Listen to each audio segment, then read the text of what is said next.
সূরা হুদ, আমল ও ফজিলত। সূরা হুদ কুরআনের এক নম্বর সূরা, যা মক্কায় অবতীর্ণ হয়। এই সূরায় আল্লাহ তাআলা বহু নবীর কাহিনী বর্ণনা করেছেন, যেমন হজরত নূহ, হুদ, সালেহ, লূত ও শুআইব আলাইহিসসালাম। এই সূরা আমাদেরকে তাকওয়া, ধৈর্য, আল্লাহর উপর ভরসা এবং সত্যের পথে অবিচল থাকার শিক্ষা দেয়। রাসূলুল্লাহ বলেছেন, সূরা হুদ আমাকে বার্ধক্যের দিকে ঠেলে দিয়েছে। তিরমিজি। কারণ এই সূরায় এতটাই গভীর বার্তা রয়েছে, যা একজন মুমিনকে দায়িত্বশীল করে তোলে। আমল ও ফজিলত। নিয়মিত সূরা হুদ পাঠ করলে অন্তর প্রশান্ত হয়। বিপদের সময় পাঠ করলে আল্লাহ সহায় হন।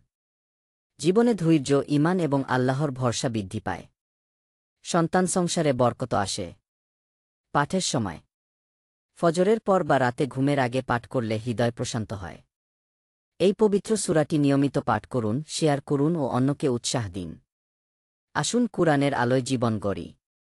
সূরা হুদ কোরআন তিলাওয়াত ইসলামিক রিমাইন্ডার ডেইলি কোরআন আল কুরআনের আলো। সূরা হুদ ইসলামিক পোস্ট পবিত্র কুরআন দৈনিক আমল হৃদয়ের শান্তি ফজিলতপূর্ণ সূরা।